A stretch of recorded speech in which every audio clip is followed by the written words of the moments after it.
Breaking news Kadapa జిల్లాలో రవాణా శాఖ డిప్యూటీ కమిషనర్ చంద్రశేఖర్ రెడ్డిపై వేటు పడింది. మహిళా అధికారిని వేధింపులకు గురి చేసిన ఘటనలో ఆయనపై యాక్షన్ తీసుకున్నారు. మహిళా ఉద్యోగిపై చంద్రశేఖర్ రెడ్డి లైంగిక వేధింపులకు పాల్పడడంపై మంత్రి రాంప్రసాద్ రెడ్డి తీవ్ర అసహనం వ్యక్తం చేశారు. సమగ్ర విచారణ తక్షణమే చేపట్టి అధికారిపై శాఖపరమైన క్రమశిక్షణ చర్యలు తీసుకోవాలన్నారు. కూటమి ప్రభుత్వం ఇటువంటి దుష్ప్రవర్తనను ఉపేక్షించేదే లేదని, భవిష్యత్తులో మరో అధికారి ఇలాంటి దుశ్చర్యలకు పాల్పడడానికి తావు ఇవ్వకుండా చర్యలు తీసుకోవాలన్నారు. చంద్రశేఖర్ రెడ్డి కామంతో కళ్ళు మూసుకుపోయి మహిళా ఉద్యోగులపై వేధింపులకు పాల్పడడం హాట్ టాపిక్ గా మారింది. ఆయన వేధింపులు తట్టుకోలేక ఇటీవల ఓ మహిళా అధికారి బదిలీపై వెళ్లిపోయింది. ఆమె పక్క జిల్లాలో పనిచేస్తున్నట్లుగా తెలుసుకుని నేరుగా ఇంటికెళ్లి వేధింపులకు గురి చేశాడు చంద్రశేఖర్ రెడ్డి. ఉన్నతాధికారి ఇంటికి వచ్చిన విషయాన్ని తన భర్తకు ఫోన్ ద్వారా సమాచారం ఇచ్చింది ఆ మహిళా అధికారి.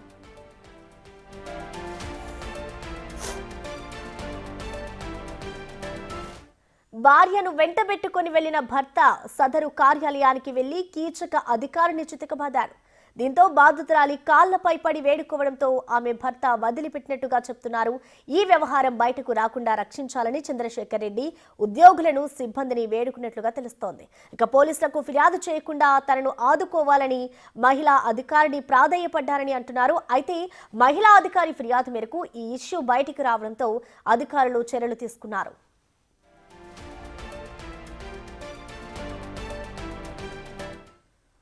ఇక దీనికి సంబంధించిన మరింత సమాచారాన్ని మా ప్రతినిధి మధు అందిస్తారు. మధు,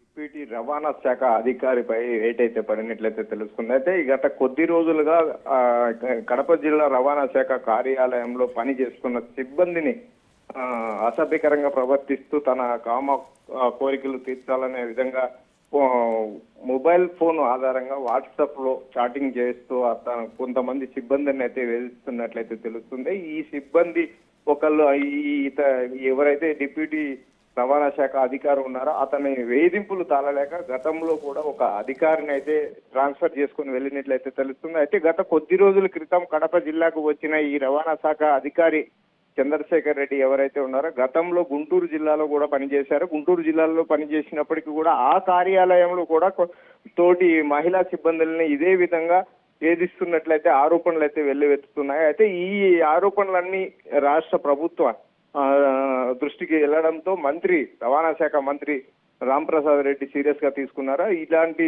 తప్పులు ఎవరు చేసినా ఉపేక్షించేది లేదు అంటూ నేడైతే చంద్రశేఖర్ రెడ్డిపై అయితే వేటు పడినట్లయితే తెలుస్తుంది. మరోవైపు 2 రోజుల క్రితం చంద్రశేఖర్ రెడ్డి ఎవరైతే జిల్లా రవాణా శాఖ కార్యాలయంలో మహిళా ఉద్యోగి పని చేస్తుందో ఆ మహిళా ఉద్యోగి ఇంటి దగ్గరికి వెళ్లి తనను మరింత వేధింపులకు గురి చేయడంతో తను వెళ్లి తన భర్తకు తన ఆవేదన వ్యక్తం చేయడంతో తన భర్త వచ్చి నిన్న సాయంత్రం 6 గంటల సమయంలో కడప జిల్లా రవాణా శాఖ కార్యాలయంలో తన భర్తతో వెళ్లి అక్కడ చంద్రశేఖర్ కి దేహశుద్ధి చేసినట్లయితే తెలుస్తుంది. అయితే ఆ దేహశుద్ధి చేసిన అనంతరం చంద్రశేఖర్ రెడ్డి తన భర్త కాళ్ళు పట్టుకొని నన్ను ఇక్కడితో వదిలేయండి, నా మీద ఎటువంటి పోలీసు ఫిర్యాదు చేయొద్దండి, ఎవరికి చెప్పొద్దండి అనే ప్రాధేయపడినట్లయితే తెలుస్తుంది. అయితే ఎవరైతే అధికారి ప్రాధేయపడినారో నా మీద కాదు ప్రాధేయపడాల్సింది, నా భార్య కాళ్ళు పట్టుకొని చెప్పి తన భార్య కాళ్ళు కూడా పట్టించినట్లయితే తెలుస్తుంది.